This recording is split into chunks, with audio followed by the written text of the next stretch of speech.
नमस्कार दोस्तों, स्वागत है आपका हमारे YouTube चैनल RK एजुकेशन में। तो आज की इस वीडियो में हम जानेंगे एक लेसन प्लान है जो कि क्लास 8 के NCERT इंग्लिश बुक के सुनामी चैप्टर से है। तो उसके बारे में हम जानेंगे, तो हमारे वीडियो में बने रहिए। अगर आपको ये वीडियो इन्फॉर्मेटिव लगे तो प्लीज़ चैनल को सब्सक्राइब करना ना भूलें। तो आइए देखते हैं। सबसे पहले आप बेसिक चीज़ों को लिख लीजिएगा, जैसे स्कूल का नाम, फिर क्लास, फिर period, date, section, time, subject, topics, duration. हमने पिछली वीडियो में बता चुके हैं कि आपको फॉर्मेट कैसे तैयार करना है। अगर आपने वो वीडियो नहीं देखी तो आप जाके देख सकते हैं। तो फिर उसके बाद जनरल स्पेस ऑब्जेक्टिव्स लिखिएगा।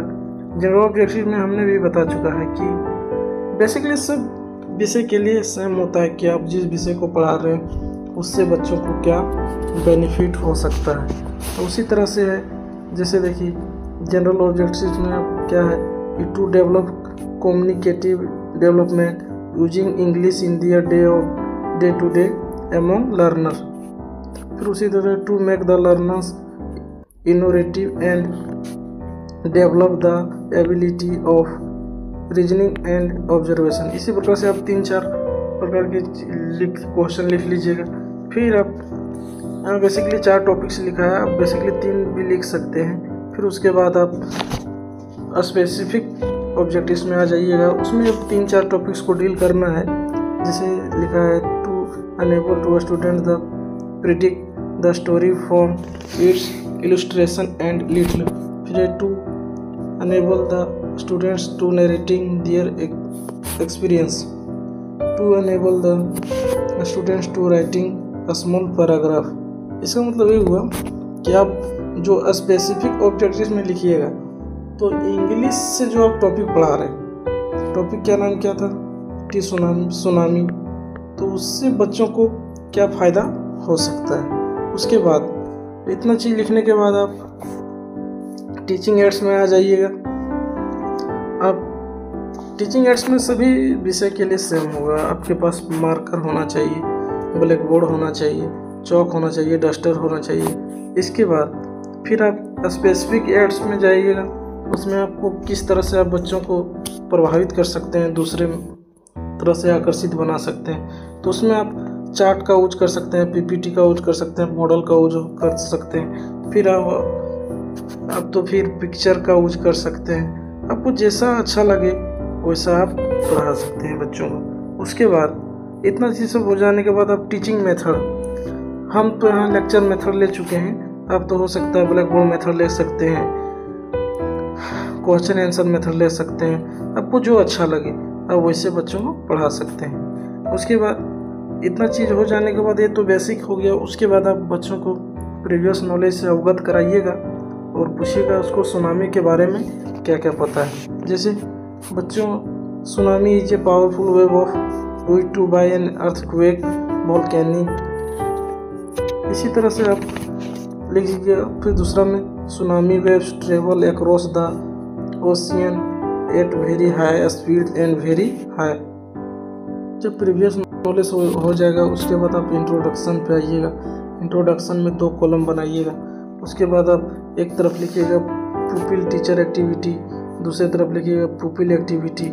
इसमें छात्र शिक्षक प्रतिक्रिया क्या है, उसके बाद पुपिल एक्टिविटी क्या है। उसी तरह से आप देखिए, पहले में लिखिए what is the major incident about of the natural process in the earthquake causes destruction. तो ये बच्चों की तरफ से आएगा, सर ये नेचुरल डिसास्टर है। तो उसी तरह पूछिएगा write some natural disaster name across the world. तो बच्चों की तरह से आएगा अर्थक्वेक हो सकता है, सर बाढ़ हो सकता है, सुनामी हो सकता है, साइक्लोन हो सकता है। इसी तरह से आप तीसरा क्वेश्चन भी पूछ सकते हैं, जैसे what is the result the suddenly release of stored energy in the earth's crust that. उसके बाद आप सिस्मेटिक वेव्स बच्चों का आएगा, सर ये अर्थक्वेक है। इसी प्रकार से आप लगभग 3 से 4-5 क्वेश्चन पूछ सकते हैं। उसके बाद आप चैप्टर को अनाउंसमेंट कीजिएगा। उसके okay students, today we are going to the study in on chapter tsunami इसी प्रकार से आप कर सकते हैं। उसके बाद अब अनाउंसमेंट का प्रेजेंटेशन तैयार कीजिएगा। प्रेजेंटेशन में आप 4 कॉलम बनाइएगा। एक जगह लिखिएगा मेन पॉइंट, या तो यहाँ लिख सकते हैं टीचिंग पॉइंट भी लिख सकते हैं। फिर उसी प्रकार से आप पुपिल टीचर एक्टिविटी लिखिएगा, pupil activity black board work लिखिएगा। उसमें आप लिसनिंग कॉम्प्रिहेंशन जो आप पढ़ के सुना दीजिए बच्चों, उसको एकदम केयरफुली सुन रहा है, स्टोरी को एंजॉय कर रहा है और सुन रहा है। उसी प्रकार फिर आगे आप 2-3 ड्रिल कीजिएगा। जैसे देखिए आप स्टोरी को पढ़ रहे हैं और बच्चा लोग सुन रहा है। देखिए pupil teacher reads the lesson with action, voice modulation and expressions. उसके बाद आप पुपिल टीचर एक्टिविटी में लिखिएगा students follow the pupil teacher in their books.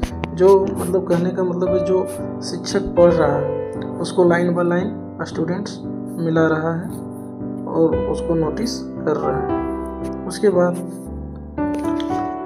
बाद आप एक बार साइलेंट रीडिंग कीजिएगा।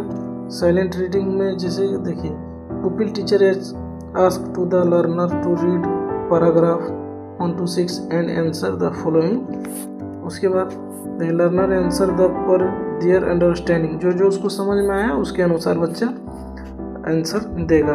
अब जो पूछिएगा क्वेश्चन उसी प्रकार से जैसे पहला क्वेश्चन पूछा गया कि Sanjeev made it through safe after the tsunami. फिर पूछा गया मेघना was saved by the relief helicopter.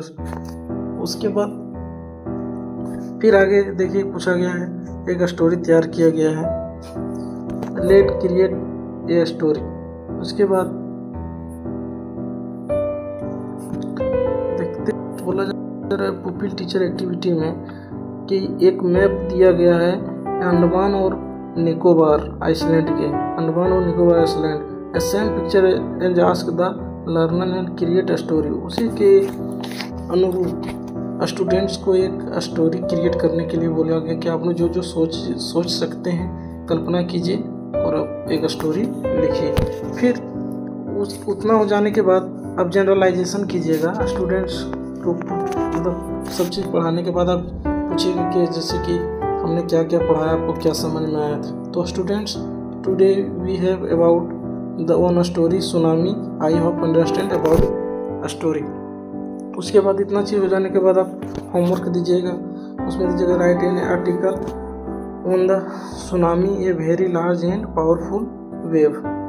आप एक आर्टिकल लिख के लाना है सुनामी के ऊपर जो आपको जब समझ में आया। तो आई होप आशा करता हूँ कि आपको ये वीडियो अच्छी लगी होगी।